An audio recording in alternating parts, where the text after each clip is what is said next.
I know about the baby.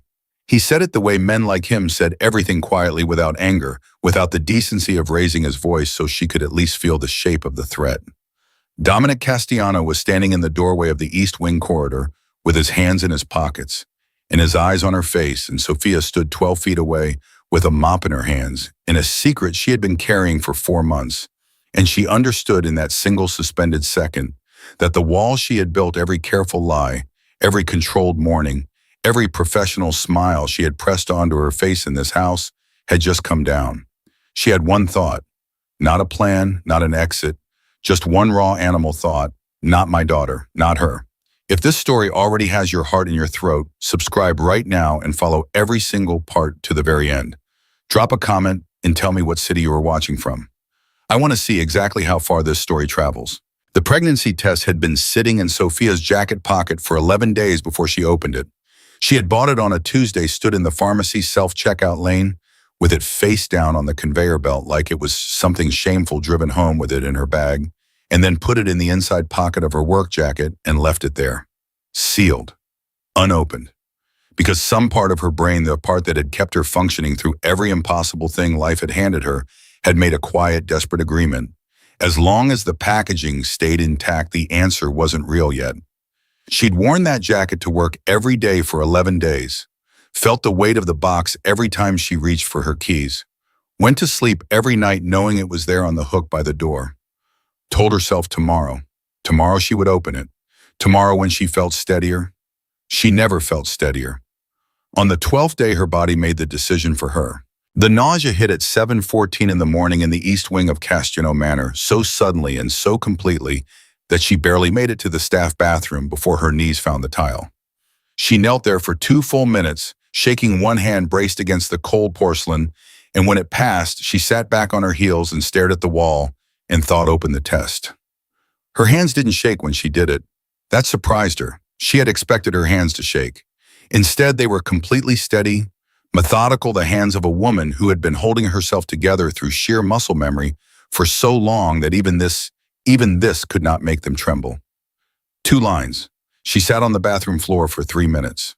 Not crying, not spiraling, just sitting with the specific, enormous weight of 2 pink lines and everything they meant. Then she wrapped the test in a paper towel, buried it in the trash under a handful of wadded paper, stood up, flushed the toilet, splashed water on her face, and went back to work. That was who Sophia Reyes was. She went back to work. She was 20 minutes into the East Wing corridor when she heard Marta's heels. "Conference room before noon," Marta said, appearing around the corner with her tablet and her reading glasses pushed up on her forehead. "Mr. Castellano has a meeting." "I'll be done by 11:30, Sophia said, keeping the mop moving. Marta stopped walking. She did the thing she'd been doing for 2 weeks, that particular study, the kind older women gave younger ones when they suspected something was being swallowed. "You threw up this morning." Sophia's hand tightened on the mop handle. "Bad coffee. The coffee in this house costs $40 a bag. Then it was very expensive bad coffee." She met Marta's eyes. "I'm fine." Marta held the look for one long beat. Then she turned to go, and at the corner she stopped without looking back and said quietly, "Whatever it is, girl, be careful in this house." Sophia didn't answer. She pushed the mop forward. She told herself Marta meant nothing by it, just the general caution of an older woman who had worked in a complicated house for too long. She told herself that for exactly 4 minutes. Then the East Wing door at the far end of the corridor opened, and Dominic Castellano walked through it 2 hours early. He wasn't supposed to be here. His schedule had him off-site until 11. It was 8:42. He was moving with the focused, unhurried stride of a man who owned every surface he stepped on. Phone to his ear, or dark gray suit sleeves already rolled because it was still morning, and he worked long before anyone else arrived. He was going to pass within 4 feet of her. Sophia kept the mop moving, head down, invisible. "You are furniture. You are a lamp. You are a very boring part of this corridor." He passed her, she breathed, he stopped. Sophia, the way he said her name, not loud, not sharp, just placed with a weight that made it land differently than anyone else saying any other word, made every hair on her arm stand up. She looked up. "Mr. Castellano." He'd lowered the phone. He was looking at her with that particular focused attention she'd been trying to avoid for weeks, the assessment he gave everything in his world quick and thorough and missing nothing. "You're on the East Wing today." Marta's schedule. The whole wing. Yes, sir. He tilted his head. A fraction. The kind of movement that meant he was recalculating something. "Have you eaten this morning?" Sophia stared at him. "I'm sorry. What did you have for breakfast?" Not a question. An actual inquiry, direct and specific, from a man who did not ask questions without reasons. "Toast," she said carefully, "and coffee." "That's not enough." He raised his phone back to his ear. "I'll have the kitchen send something to the staff room. Take a break at 9:30. And he walked away, the call resuming mid-sentence, as if the exchange had been entirely routine. Sophia stood in the corridor for 5 seconds after his footsteps faded. He noticed. Not in the way people noticed cleaning staff, which was to say not at all. He had looked at her face and noticed something was different about it. He'd clocked her weight, her pallor, the specific quality of a woman who hadn't been eating right for weeks. He had done this without breaking stride on a phone call about what was clearly a significant business problem. How long had he been watching her that closely? She grabbed her card and pushed it toward the conference room and did not let herself think about what that meant. The conference room took her 40 minutes. She moved fast, efficient the way she always did when her mind was running and her hands needed to be busy. She cleared the table, wiped it down, straightened the chairs, dealt with the water glasses from whatever meeting had been here last. On the table, there was a legal pad covered in handwriting. She didn't look. A charger with no phone attached. She moved it to the credenza, and a photograph face down. She turned it over without thinking, because that was just what you did with objects. Before you move them, you check them. Standard practice. A young woman, dark hair, maybe mid-20s, sharp eyes that looked like someone else's eyes in a face Sophia couldn't quite place, standing in front of an institutional building looking at the camera like she wished she wasn't being photographed. Sophia placed it face down on the credenza. She was wiping the far end of the table when the door opened. The man who walked in was not Dominic. She had never seen him before, and yet he walked into the room with the ease of someone who had been in it many times, mid-40s. Wide smile eyes that moved over her with an interest that was calibrated to look casual, and wasn't. He went to the credenza, picked up the photograph without looking at it, slid it into his jacket pocket, and then turned to her like they'd been mid-conversation. "You're new," he said. "I've been on the rotation 3 months." New enough, he pulled out a chair and sat down uninvited. "How do you find it working here?" "It's a job, Sophia said. "Everything's a gate to somebody." He leaned back, comfortable, proprietary. "You're from San Antonio. Texas, girl." Sophia's hand stopped moving on the table. He had not read that from a name tag. There was no name tag. "I don't think we've been introduced," she said. "Marco Vasquez." The smile widened. "I know things about people. Occupational habit." He paused. "You look tired, Sophia. You should take better care of yourself. You should take better care of yourself." The same sentence Dominic had offered 20 minutes ago. But in Dominic's mouth, it had been something she didn't have the right word yet, something that felt like concern. In Marco's mouth, it felt like a demonstration, like he was showing her a card and letting her see he had more in his hand. "I appreciate the advice," she said. "How long have you known?" Marco asked. She looked up. "Known what?" He spread his hands, easy, almost apologetic. "That this house isn't exactly what it looks like." He paused. "Just a friendly question." "I clean the rooms," Sophia said. "That's all I know about this house." Marco smiled, the smile of a man who has deposited something and is happy to wait for it to grow. He stood, smoothed his jacket. "Eat something today. You really do look pale." And he walked out. Sophia stood in the empty conference room. She counted to 10. Then she took her cart to the nearest staff bathroom, locked the door, sat on the closed toilet lid, and pressed both palms flat on her thighs. He knew her name, her hometown. He'd sat down in that room like a man, making sure she understood the size of the information he was holding. And the question, "How long have you known?" hadn't been about the house. She was almost certain it hadn't been about the house. Two men, same morning, both looking at her like a question they were close to answering. One frightened her. One, and this was the problem, this was the specific dangerous problem, one made her feel something she had no business feeling. She took out her phone and texted Carmen 3 words, "I need help." Carmen called back in 40 seconds. "What happened?" "They're watching me," Sophia said, voice barely above a whisper. "Marco Vasquez. I don't know who he is, but he knew my name, my hometown, and he asked me how long I'd known." "Carmen, he didn't mean the house." She pressed her back against the wall. "And Dominic—" She stopped. "He noticed I haven't been eating right. He noticed something is wrong with my face. He's been watching me closely enough to notice a weight change." "Then you quit. You walk out today." "I can't. If I disappear suddenly, I confirm I'm hiding something." She closed her eyes. "I have to stay. I have to be steady. 2 more weeks and I have enough for 3 months of Mom's bills. After that, I find a different agency, a different city if I have to."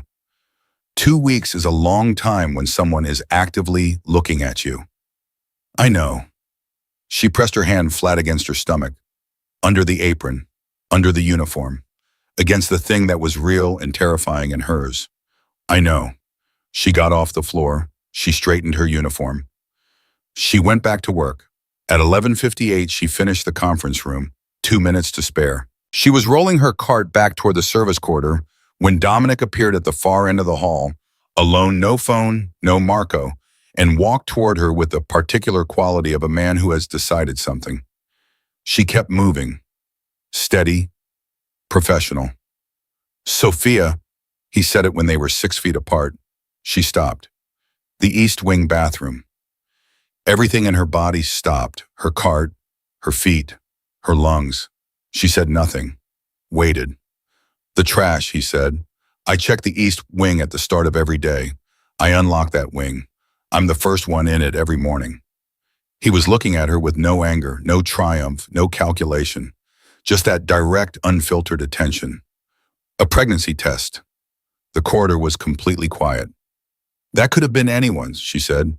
Her voice came out level. She was proud of it. "No one else has been in the East Wing since last Thursday." He held her gaze. "I'm not asking you to say anything you're not ready to say. I'm telling you what I found because—" Something moved in his eyes, something she couldn't name yet. "Because you deserve to know the secret is already out, at least with me." Sophia looked at him. This man she had spent 5 months trying to make herself invisible around. This man who had sent her breakfast and told Marco to stay away and was standing in a corridor telling her gently that 4 months of careful survival had just ended. "What are you going to do?" she asked. "That depends entirely," he said, "on what you tell me next." The silence between them was enormous. She could feel the weight of the next words she was about to speak. The door that once opened would never close again. She took one breath. "I'm 4 months pregnant," she said, "and it's yours." Dominic Castellano did not move. He absorbed those 9 words the way a man absorbed a physical blow, when he'd been trained not to show it completely, still completely controlled at a cost she could almost see. His jaw was tight. His eyes didn't leave hers. And in that stillness was something more frightening than anger would have been, the careful, deliberate processing of a man who was going to respond with his whole mind, not just his first reaction. 4 months, he said finally. "Yes." "The library." "Yes." "Why didn't you tell me?" "Because I didn't want you to know." She said it directly. No apology in it. "I don't know exactly what you do in this house, but I know enough to know it isn't ordinary, and I didn't want any part of your world near my child." His jaw tightened, just slightly. "Your child?" "Yes, my child. Our child." The correction landed between them like a stone in still water. Sophia didn't flinch. "I'm not here to negotiate. You found the test. I've told you the truth. Now I need to know what happens next." He looked at her for a long moment.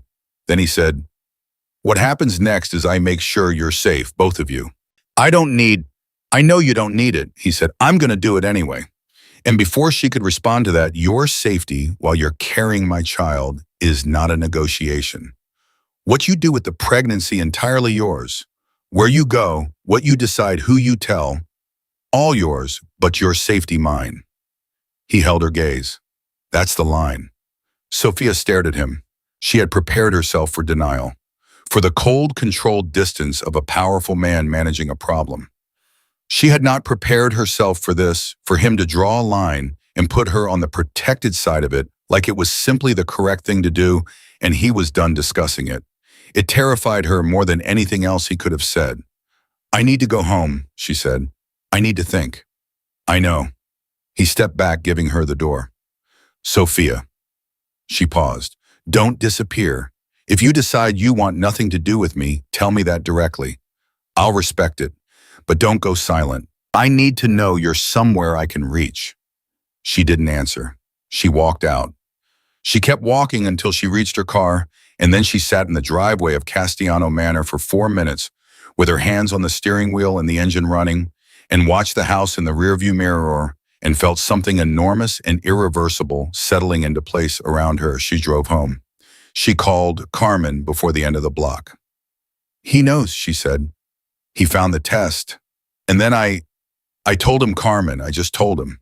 I had planned to deny everything, and I looked at him and I just told him the truth." Carmen was quiet for a moment. Then, "Because you've been carrying it alone for 4 months and you are exhausted." "Yes." Sophia pressed her hand to her stomach. "He said my safety is his. Not the pregnancy, not my choices, just my safety." That sounds... Don't. I wasn't going to say good. I was going to say like the beginning of something very complicated. "Yes," Sophia said, "that's exactly what it sounds like." She found out what that complication looked like the next morning when she arrived at Castellano Manor, and Marta met her at the service entrance with the expression of a woman delivering news she didn't understand. "You've been reassigned," Marta said. "Off the cleaning rotation. Mr. Castellano wants you in the East Wing office at 8. Sophia arrived at 8. Dominic opened the door himself. "Sit down," he said. "I'd rather stand." He didn't push it. He sat on the edge of his desk and looked at her and said, "I have a job offer." "A job offer." "Administrative coordinator at my charitable foundation. Real salary, real hours, health insurance." He held her gaze. "You need stable income. You need prenatal coverage.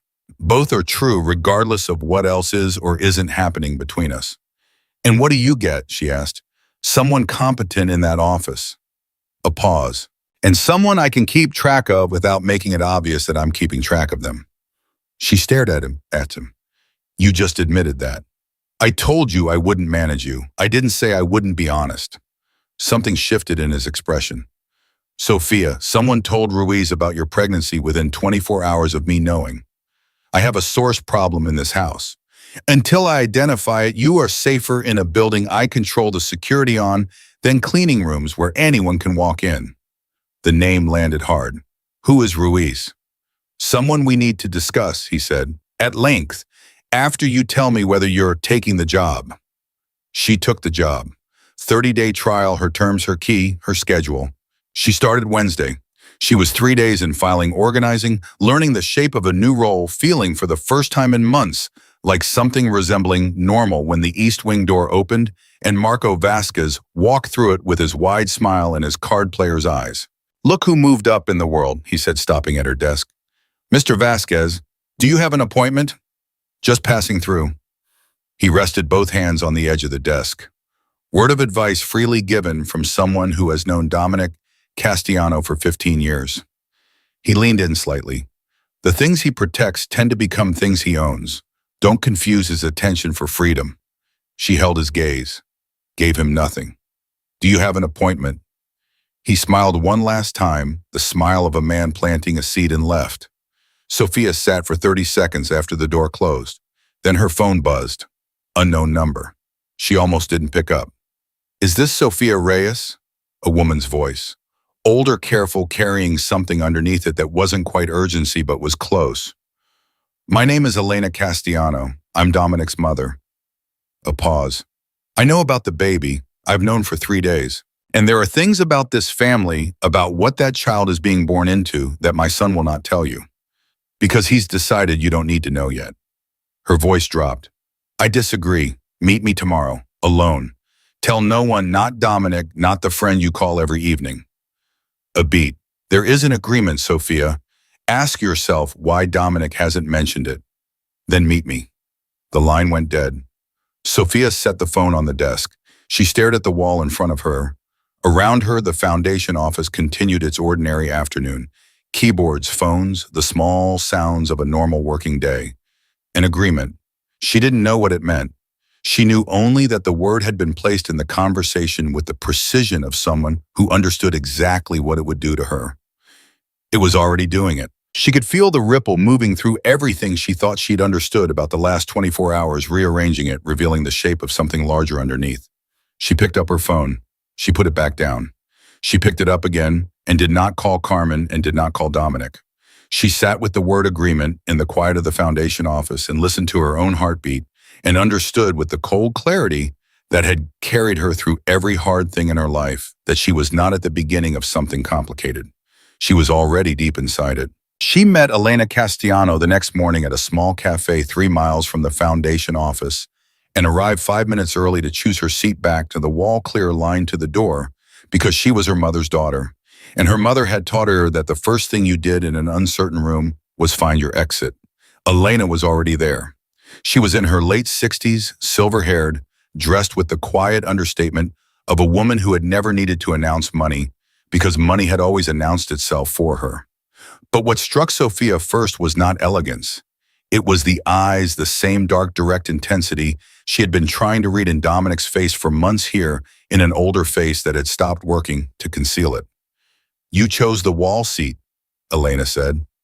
Old habit, Sophia said, and sat. Elena pushed a glass of water across the table without being asked. How far along? 4.5 months. And you're well, both of you. So far. Sophia wrapped both hands around the glass. The agreement. Start there. Elena looked at her for a moment, assessing, but not unkindly. Then she set down her cup. 3 years ago, Dominic was in a negotiation with the 3 powerful men. One of them was Victor Ruiz. In exchange for Ruiz's cooperation that Dominic needed, that without which certain people under his protection would have been killed, he made a promise. She paused. The promise was this: his firstborn child, when born, would be bound to a future alliance. The terms to be negotiated when the child came of age. In Ruiz's world, in the world these men operate in, that is a binding agreement. Sophia stared at her. That's not legal, numberable, enforceable in any court you could walk into, numberable. Elena's voice was even patient, the voice of a woman who had lived with this knowledge for a long time and had processed her horror into something more useful. But in the world Dominic operates in, legality is not the primary currency, and Victor Ruiz has known about your pregnancy for 2 weeks, longer than Dominic realized. He is already moving on the assumption that this child is the heir the agreement entitles him to. The cafe continued around them. Someone laughed at another table. A cup clinked. The ordinary world completely indifferent. Does Dominic know Ruiz is moving? Sophia asked. He knows Ruiz knows about the pregnancy. He doesn't know how far Ruiz has already gone. Elena's folded hands tightened slightly. There are people watching you, Sophia. Not Dominic's people. Ruiz's. They've been cataloging your routine for weeks. The man near you on the bus last Thursday. The woman at the pharmacy counter Saturday morning. Sophia went cold. Not the cold of shock, the cold of confirmation. The feeling of the thing you suspected finally becoming solid enough to touch. You're telling me I've been under organized surveillance since before Dominic offered you the foundation job. Elena held her gaze. He moved you into that building partly because it's a location he controls completely. He has been trying to get between you and Ruiz's people since the day he found the test. He is trying to protect you, Sophia. I need you to believe that. A pause. But he is doing it without telling you why, because he is my son, and he has spent his entire adult life deciding that protecting people means managing what they know. He doesn't think I can handle it. He doesn't think anyone can handle it. It's not personal. Elena's voice softened slightly. It's damage. Very old damage. Sophia set that aside, filed it.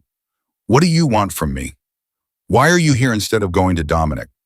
Because he would have managed the conversation, Elena said immediately. He would have thanked me, told me it was handled, and made sure you never heard any of this from me directly. A small, sad, precisely accurate smile. He would have called it protection. The woman in the photograph, Sophia said. Vanessa, no? Conference room, dark hair, sharp eyes. Who is she? Elena went completely still. I moved it, Sophia said. Turned it over without thinking. I'm sorry. A long silence, then her name is Isabella, Dominic's sister. A pause that cost her something visible. She's been out of the country for 11 years. The agreement my husband made, different men, different terms, same structure. Isabella was 16 when he signed it. She was 19 when she found out. She had two choices: fight a battle she would almost certainly lose or leave, and build a life somewhere the agreement couldn't reach her practically. Elena looked at the table. She left. I stayed quiet because I told myself it wasn't my place. She looked up. I am not doing that again. The weight of it settled over the table. Sophia thought of the photograph, those sharp, familiar eyes. She thought of Dominic saying, I'm not my father, with the specific conviction of a promise made to oneself over years. I need to talk to him.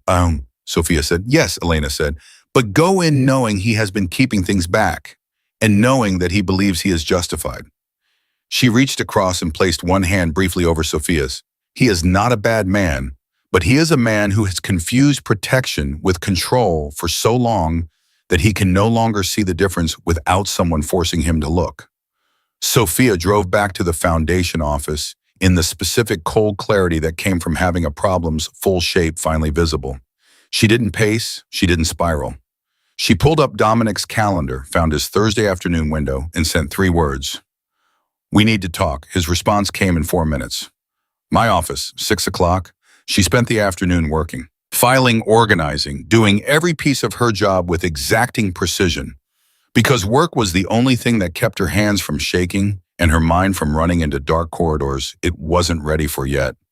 At 5:55, she shut her computer and drove to Castellano Manor. Dominic was standing at the window when she walked in, not sitting, not behind the desk. Standing, which meant he'd been waiting and had used the wait to think, and he turned when she entered and looked at her face, and his expression shifted immediately. You talked to her, he said. Not a question. Your mother called me. Sophia closed the door. Victor Ruiz, the agreement. Isabella. She watched his face carefully. Start wherever you want. The silence lasted 5 seconds. 5 seconds in which she watched him decide something, and then he pulled out the guest chair, not his chair, not the power position behind the desk, and said, sit down. I'd rather, please. One word. Stripped of everything except the actual ask. She sat. He stayed standing, which she understood was his version of vulnerability. He couldn't make himself sit, couldn't make himself appear that unguarded. But he had said please, and for Dominic Castellano, that was the equivalent of most men taking their armor off entirely.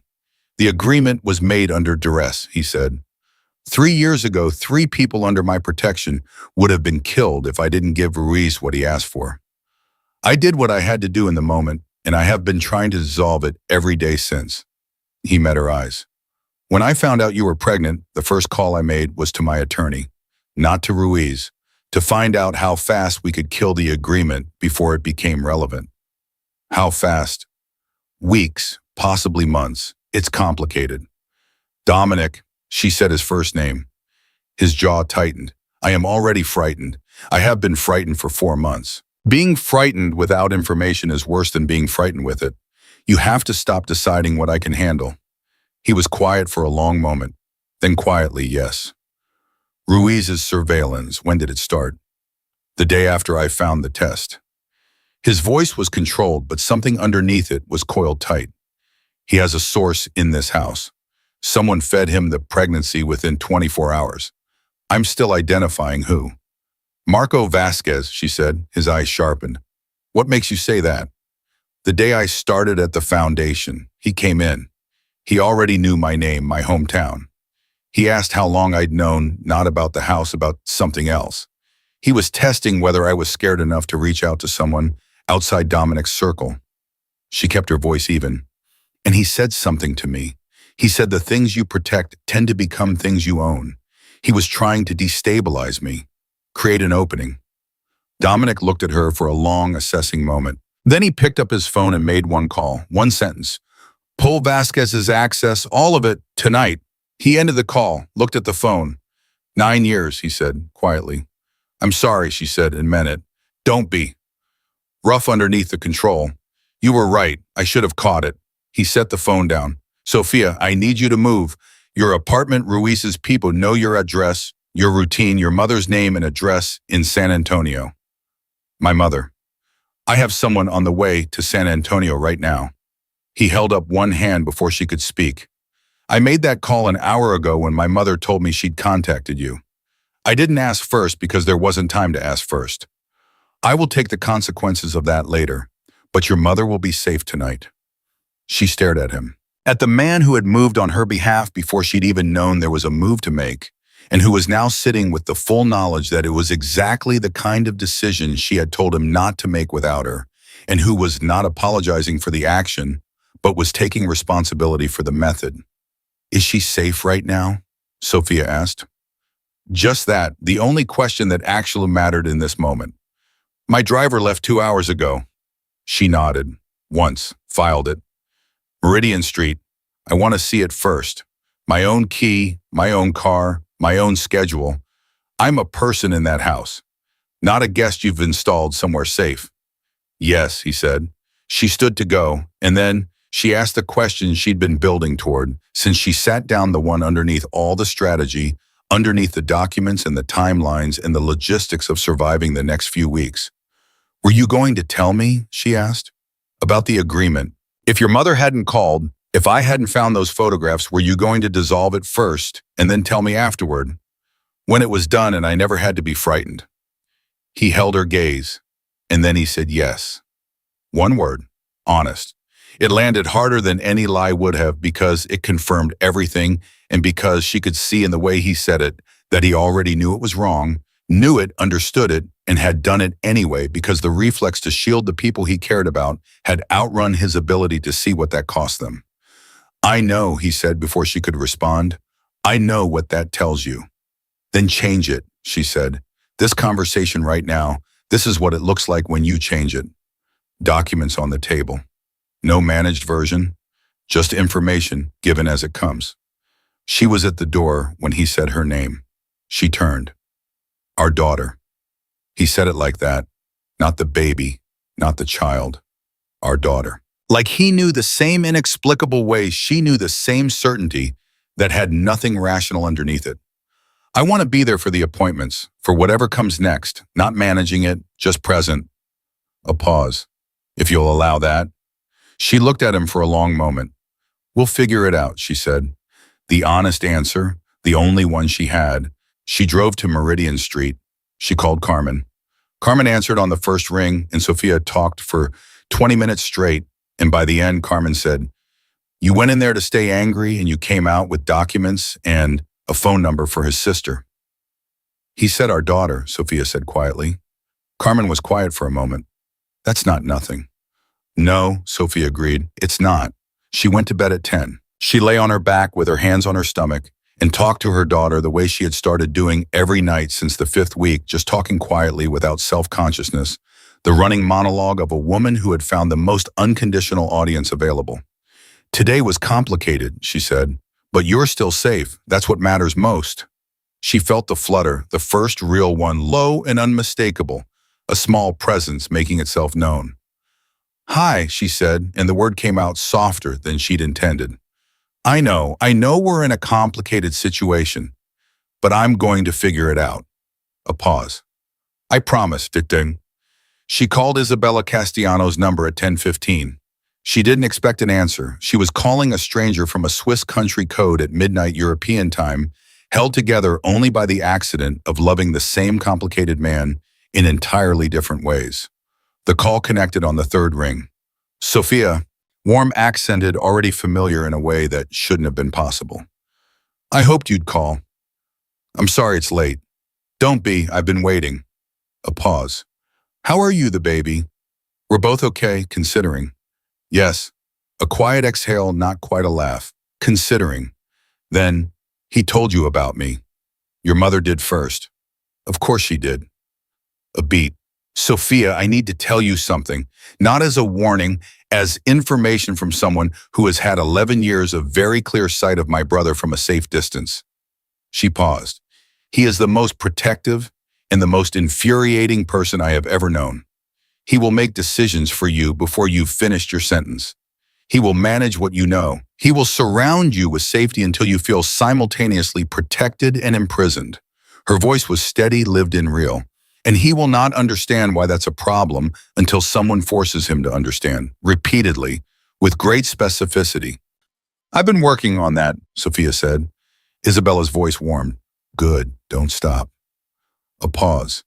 Your daughter will not have to choose between safety and freedom the way I did. Not if Dominic can prevent it. And from what our mother says, not if you can prevent it either. No, Sophia said, she won't. They talked for 40 minutes. By the end of it, Sophia felt something she hadn't felt in months. The specific warmth of being understood by someone who had been in adjacent territory and had survived it and was still standing on the other side. Make him earn it, Isabella said before they hung up. Whatever comes next between you. He knows how. He's just never had a reason to learn before. 4 days later, Sophia was at her desk in the foundation office at 2 p.m. when Dominic called. Not a text. A call. She knew before she picked up. Ruiz filed, Dominic said. The moment she answered, her hand tightened on the phone. What does that mean exactly? He's moving to formalize the agreement through private legal channels. My attorney says we have 72 hours to counterfile before his claim gains legal standing. A pause. There's one more thing. Tell me. He's requested a meeting. With me and with you. A beat. He knows you've been brought in on the agreement. He wants to meet you before proceedings make everything adversarial. Those are his words. Sophia stared at the wall. He wants to meet me. Yes. And you think I should? I think, Dominic said carefully, that you should decide. Not me. She almost said no. The word was right there, clean, safe, the sensible choice. Then she thought about Isabella choosing exile over confrontation. She thought about Elena staying quiet. She thought about all the women in this family story who had made the protected choice and paid for it for years. Set the meeting, she said. A silence. Sophia, I am the person Ruiz is using as a bargaining piece. I will not be discussed in a room I'm not in. Her voice was clear and final. Set it. The meeting with Victor Ruiz was set for Thursday at noon. That gave Sophia 51 hours. She spent the first night not sleeping, not pacing, not spiraling, just lying on her back in the dark, with her hands on her stomach, running every possible version of Thursday until she stopped rehearsing and started deciding. Not what she would say, what she would not allow. The distinction mattered enormously. By 3 a.m, she had it. Dominic called at 7. She was already up, already on her second glass of water because the nausea that had settled down in the second trimester had returned with specific opinions about her stress levels. Terms, he said the moment she picked up. Good morning, she said, a pause, long enough to hear him recalibrate. Good morning. Then are you all right? I'm functional. Terms. Neutral ground, the Hargrove Hotel, booked under Catherine Marsh's firm. She's my attorney. She'll be in the room. Ruiz brings one associate. No phones, no recording devices. Standard for these meetings. I want Carmen in the hotel, Sophia said. Not the room, lobby or an adjacent room. I'm not asking for tactical backup. I'm asking to have someone I trust within 100 feet of me when I walk out. Done. No hesitation. I'll book the room next to the meeting floor. She felt something loosen slightly. Tell me about Ruiz, not the file, what you know about him as a person. Another pause, thoughtful. 71. Built everything from genuine poverty, which he'll tell you himself within the first 10 minutes. He believes in the old structures, agreements between men honored across generations. He does not think of himself as predatory. A beat. He thinks of himself as a traditionalist, preserving something the modern world is trying to erase, which makes him more dangerous, she said. He'll believe his own framing. Yes, a pause. He'll try to make you sympathetic. He's very good at it. I know, she said. I'll see you at 11:45. She spent the morning at the foundation doing real work because Dr. Ewan had a grant deadline, and the work grounded her in a way nothing else did. At 10:45, she filed the last document shut. Her computer went to the bathroom, looked at herself in the mirror, and said quietly and clearly, "You are not a bargaining chip. You are not a variable. You are going in there to make the world clearer for your daughter." Now go." Carmen was in the lobby when she arrived, strangling a coffee cup with both hands and wearing the expression of a woman who had been pretending to be calm for 2 hours and was almost out of pretend. She stood when she saw Sophia and they held each other for a moment. No words, just Carmen's arms, familiar and solid, doing more for Sophia's nerves than any strategy session could have. "You don't have to do this," Carmen said against her hair. "That's exactly why I am," Sophia said. Dominic and Catherine Marsh were in the hallway outside the meeting room. Catherine composed 50s, the specific calm of someone who had been in difficult rooms many times and won more than she'd lost, looked at Sophia and gave a single nod that communicated professional solidarity across the width of a hotel corridor. Dominic looked at Sophia and did the quick involuntary scan of a man checking whether someone he cares about is holding up. She met his eyes and nodded once. He nodded back. Everything that needed to be said before they walked in, said without a word. "He's already inside," Catherine said. "He arrived early." "Of course he did," Sophia said. "Shall we?" Victor Ruiz was not what she had built him to be. She had constructed someone cold, sharp-edged, visibly menacing. What she found was a white-haired man who looked like someone's grandfather, heavy-set, large hands folded calmly on the table, a face arranged with practiced skill to appear harmless. The eyes inside that arrangement were another matter entirely. They were the eyes of someone who had spent 71 years reading people across tables and had never stopped getting better at it. He stood when they entered.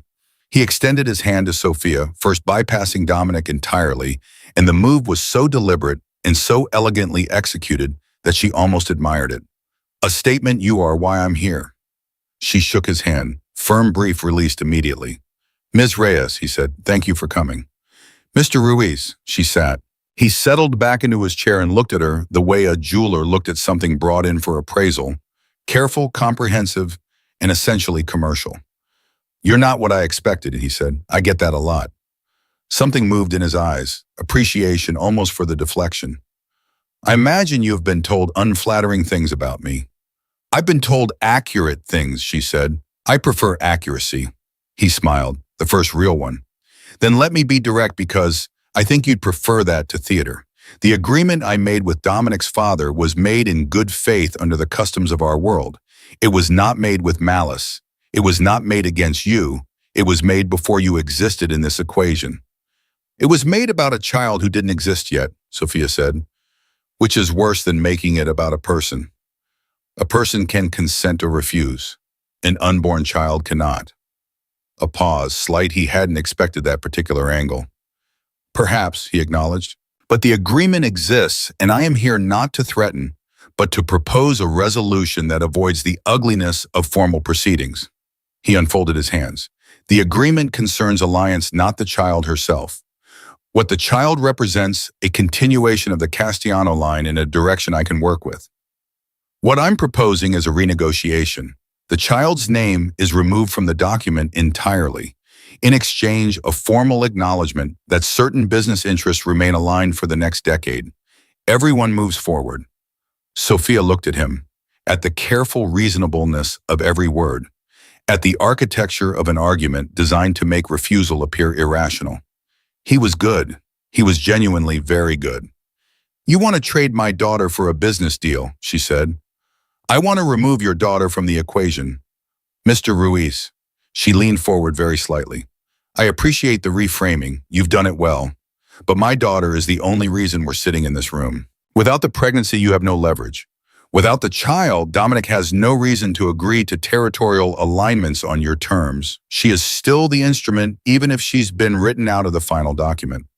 She held his gaze. "I understand the structure. I've been reading structures like this my entire career. The terms change, the mechanism doesn't." The room went very quiet. Victor Ruiz looked at her for a long moment. Then he looked at Dominic. Something passed between them, old layered years of history in a single exchange, and then Ruiz looked back at Sophia and his expression had changed. The performance had moved aside. What was underneath was more complicated and more genuine. "You're considerably more formidable than I was led to believe," he said. "You were led to believe things about me by someone whose access has been revoked," she said, "which means the intelligence was already out of date before this meeting began." He absorbed that. Then slowly, "What would you propose, Miss Reyes?"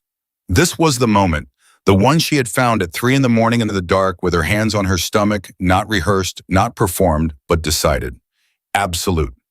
Full dissolution of the agreement, she said, in exchange for one thing, which is my testimony. She watched his face. To the federal attorney I spoke with 2 weeks ago. That conversation was informal. It doesn't have to stay that way. She paused.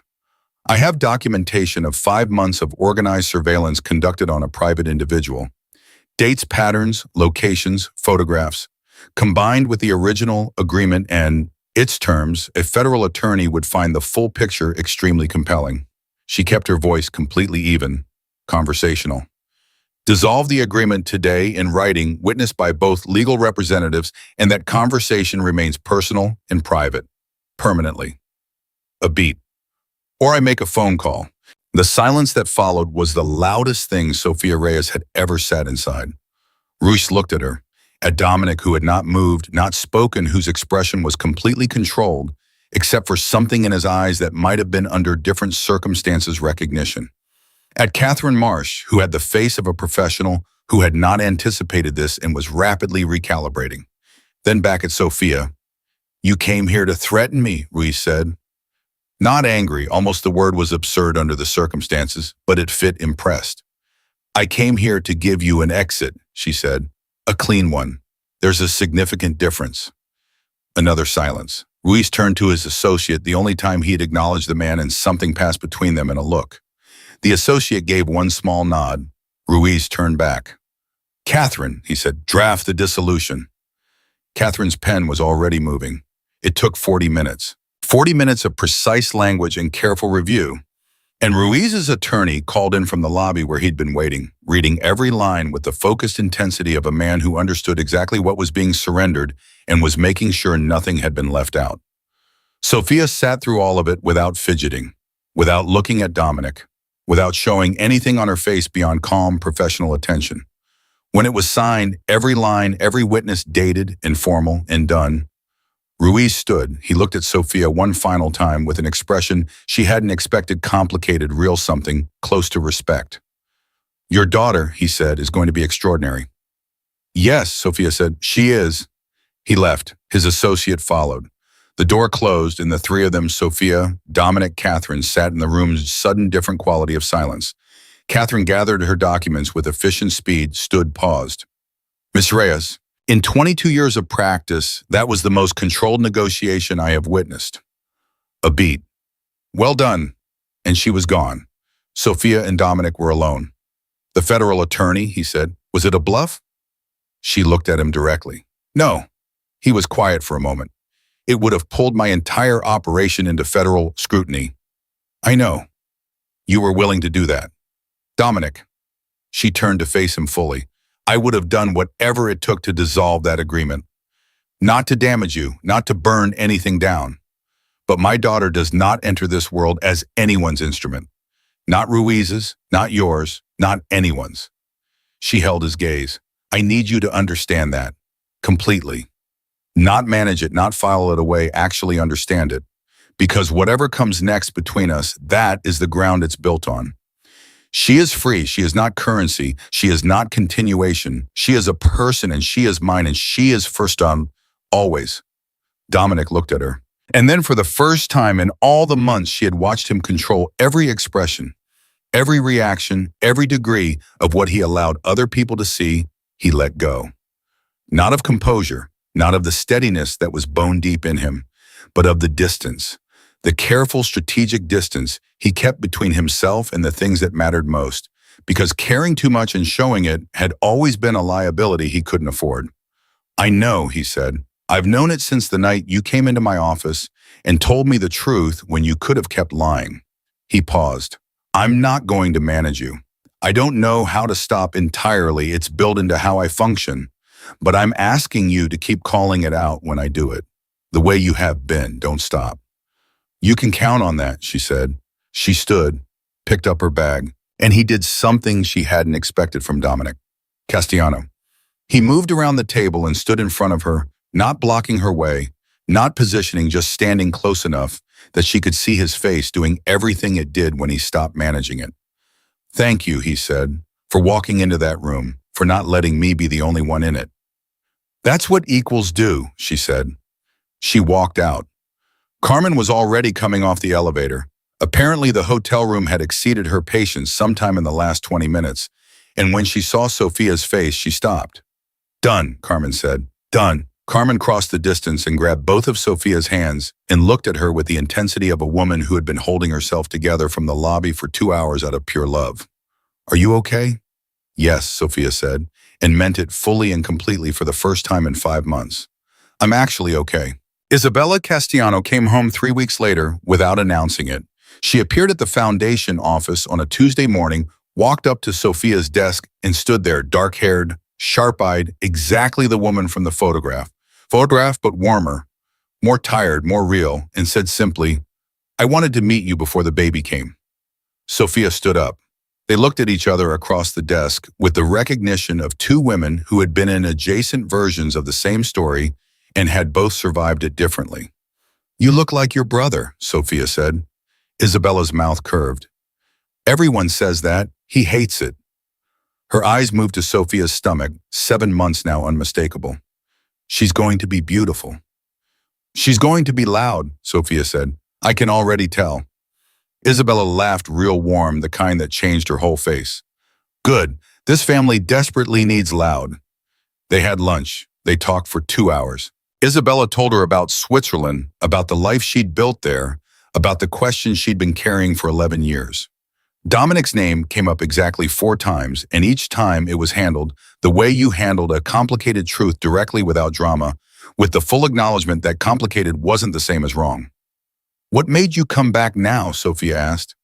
Isabella considered the question seriously, not performing consideration, actually thinking. You, she said, not dramatically, when Dominic told me what happened in that meeting room, what you did, the way you did it. She looked at the table. I realized that if you could walk into that room and walk out having won, then maybe the ground had shifted enough that coming home was possible. A pause. I've been waiting for the ground to shift for 11 years. Your brother had something to do with that shift. He did. A beat. And so did you.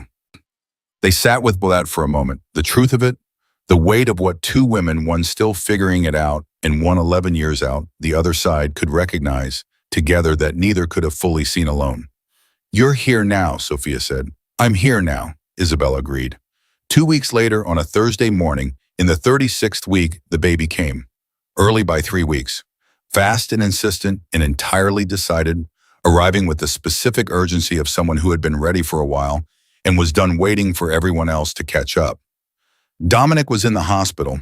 He had promised he would be not in the room, not unless Sophia asked, but in the building. That had been the arrangement, and he held to it for 7 hours waiting in a hospital corridor in his black suit that was wrong for the setting in a way that was almost funny.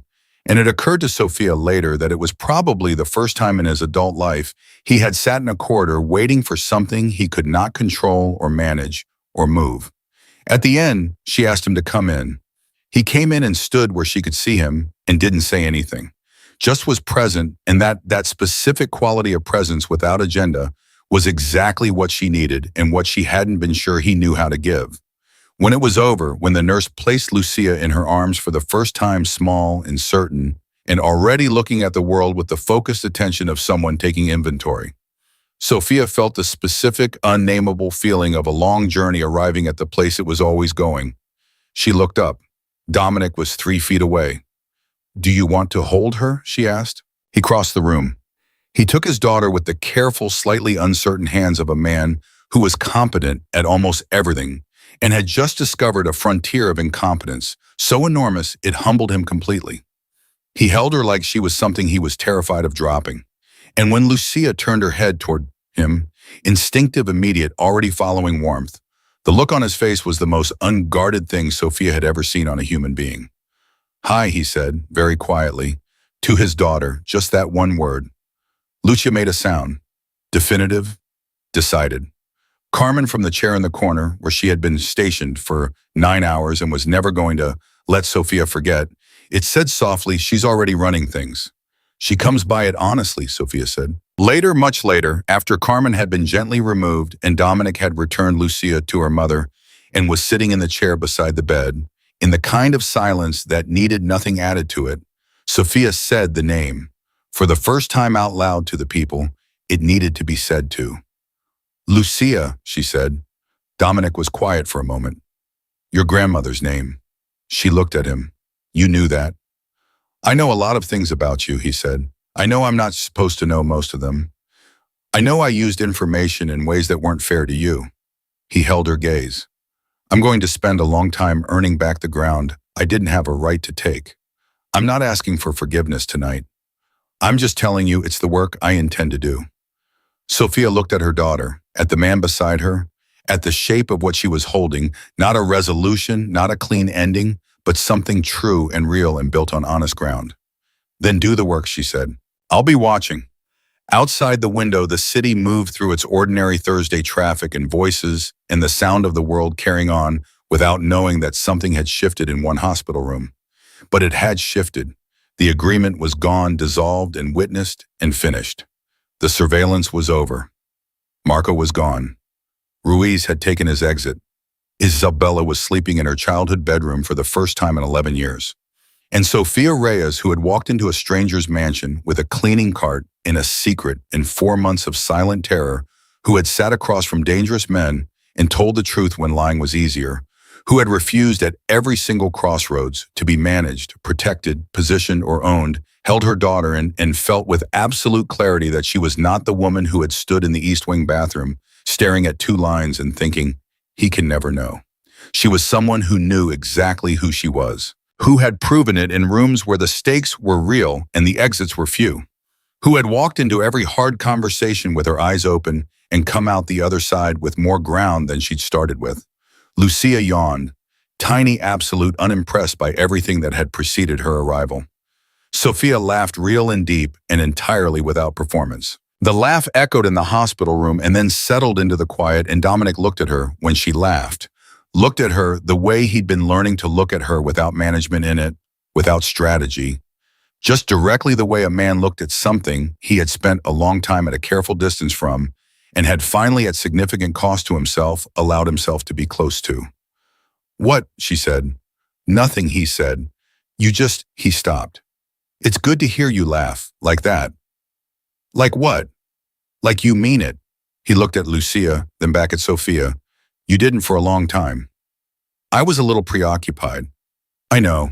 A pause. I'm sorry for the part of that preoccupation I caused. Sophia looked at him for a long moment. You caused some of it. You also solved some of it.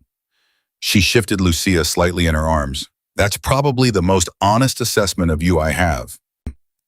Something in his face did the thing it had started doing more regularly in the past month. It softened, not weakened, softened, the way good material did when it was worked correctly, not damaged, but rendered more useful, more precise. I'll take it, he said. Elena arrived at the hospital at 7 the next morning, before visiting hours officially permitted it, which Sophia suspected was not a coincidence, but rather Elena simply operating according to her own scheduling system and trusting that the hospital staff would accommodate a woman who moved with that specific quality of quiet authority. She knocked anyway. That Sophia had come to understand was the difference between Elena and her son. Elena understood that knocking mattered even when you were fairly certain you were going to be let in. Come in, Sophia called. Elena opened the door and stopped in the doorway. She looked at Lucia asleep in the hospital bassinet beside the bed, and something crossed her face that was too complex to be called simply emotion. It was the expression of a woman at the end of a very long road who had not been certain for much of the journey that she would arrive at this particular destination. She's here, Elena said, quietly to herself as much as to Sophia. She's here, Sophia agreed. Come meet her. Elena sat in the chair beside the bassinet and looked at her granddaughter with the careful attention of someone memorizing something important. She didn't touch, she just looked. And Sophia watched her look and understood in the way she had been learning to understand the Castellano family in layers over time with patience that this moment was Elena completing a circle she had broken herself 22 years ago by staying quiet when she should have spoken. Her name is Lucia, Sophia said. Elena looked up. It suits her. She paused. Isabella is on her way. She took the first flight she could get. A small, wondering pause. The first flight she could get to come home. I know, Sophia said. She called me from the airport. Elena looked at her at the fact of that, at what it meant that her daughter had called Sophia from the airport before calling her. And she did not look hurt. She looked, if anything, grateful. Grateful in the specific way of a woman who understood that the change she had been hoping for had found a channel she hadn't predicted, and that the channel was good, and that she was wise enough not to question it. You know, Elena said, when Dominic told me you'd taken the foundation job, I thought he was doing it to keep you close, to control the situation the way he controlled everything. She looked at Lucia. I was wrong, or I was half wrong. He wanted you close because, she paused, chose the next word carefully, because you were already mattering to him.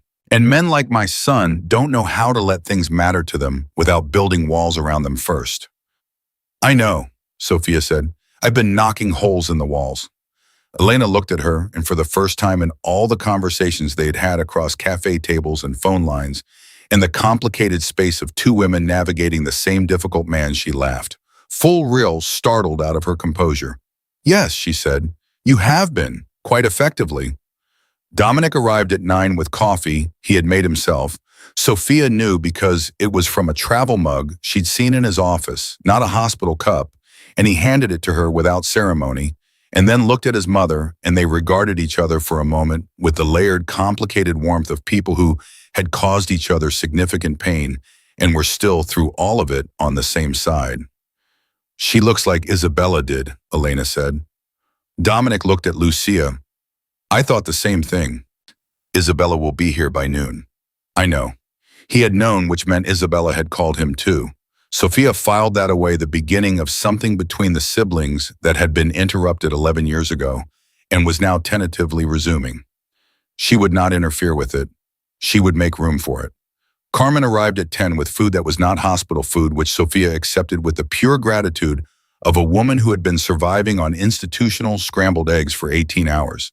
She set it up on the tray table with the efficiency of someone who had been planning this particular hospitality for months and was finally deploying it.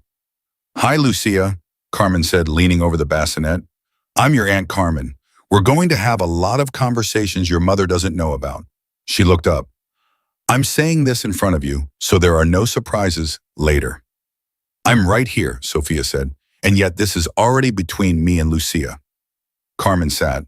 Opened the food at Eat, Sophia ate. It was extraordinary. She hadn't realized how hungry she was until she wasn't anymore. In the ordinary act of eating real food that someone who loved her had brought to her in a place where she needed it, felt in that moment like one of the better things in the world. Dominic excused himself at 11, a call he couldn't reschedule, which she understood was part of the reality of who he was and would not stop being. And at the door, he turned and looked at Sophia in the specific way she had come to recognize as him, saying something he hadn't yet found the right words for.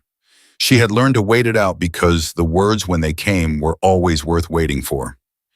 You should know, he said, that the foundation board approved the director position this morning. She stared at him. The director position. Dr. Yuen is moving to the advisory board. There will be a search, which you are welcome to enter along with external candidates. I have no influence over the process. Catherine has oversight. He held her gaze. I'm telling you this now because it's real and it exists, and what you do with it is yours. Sophia looked at him. At the careful, deliberate way he had constructed that announcement, the distancing of himself from the outcome, the insistence on her autonomy in it, the acknowledgement that he could see this might look like another form of positioning and was trying visibly and imperfectly not to make it that. Thank you for telling me, she said. He nodded once, left. Sophia looked at the Carmen. The director position, Carmen said very carefully as if the words required specific handling. Enter along with external candidates, Sophia said. Fair process, his attorney overseeing. Are you going to apply? Sophia looked at Lucia, who had woken at some point in the last 5 minutes and was looking up at the ceiling with the intent, unfocused gaze of someone in the very early stages of learning what a ceiling was. Yes, she said, I'm going to apply, and I'm going to get it on my own merit, or I'm not going to get it. She picked up her coffee, his coffee from his travel mug, which she was absolutely going to have to return at some point and was not thinking about that right now. And if I get it, it's going to be the best run foundation in this city. Of course it is, Carmen said. Obviously. She held up her fork. Can we also talk about the fact that this man made you coffee from his personal travel mug and drove it to the hospital? We are not talking about that. We are absolutely talking about Carmen. He made you coffee, Carmen said, from his house, in his mug, and drove it here before 9 a.m. That is a gesture, Sophia said firmly, a gesture that we are acknowledging and then moving past. A gesture, Carmen said in a tone that communicated she was acknowledging it and absolutely not moving past it. Isabel arrived at 12:17. She knocked on the door, Elena's daughter, Elena's habit, and when Sophia said, "Come in," she walked through the door and her eyes went immediately to the bassinet, and she stopped walking and stood very still for a moment in the way people stood when something hit them in a place they hadn't expected to be vulnerable. "Hi," she said, to Lucia, quietly. Lucia, with the unerring instinct of newborns for important arrivals, made a sound. She said, "Hi back," Carmen said from the corner. Isabella laughed. She crossed the room and sat beside the bassinet and looked at her niece with the expression of someone receiving something they had not allowed themselves to want and were now not sure what to do with the wanting. "She really does look like me," she said. "That's what everyone keeps saying," Sophia said.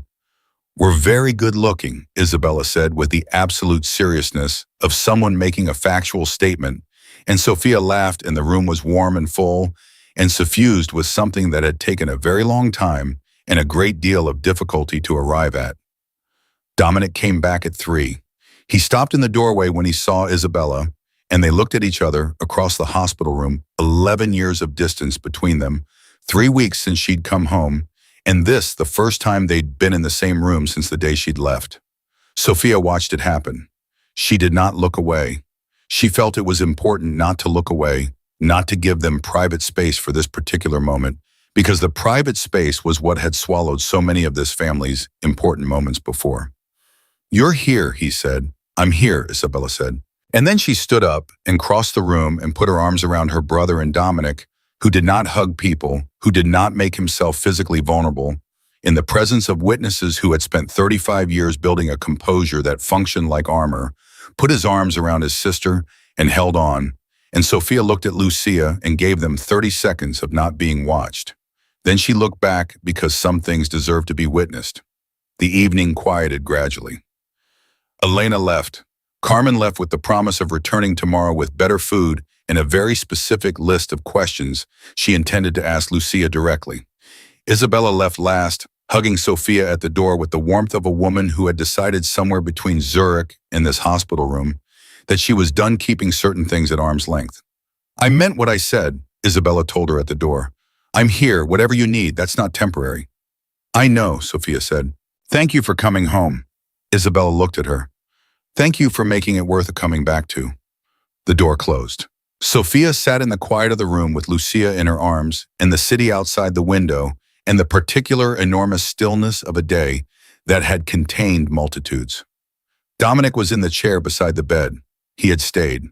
She had not asked him to, and he had not announced he was staying. He had simply not left, which she was beginning to understand was how Dominic Castiano expressed the things he didn't yet know how to say out loud. "You stayed," she said. "Yes." "You have things to do." "Yeah," he said again. "I'm doing the most important one."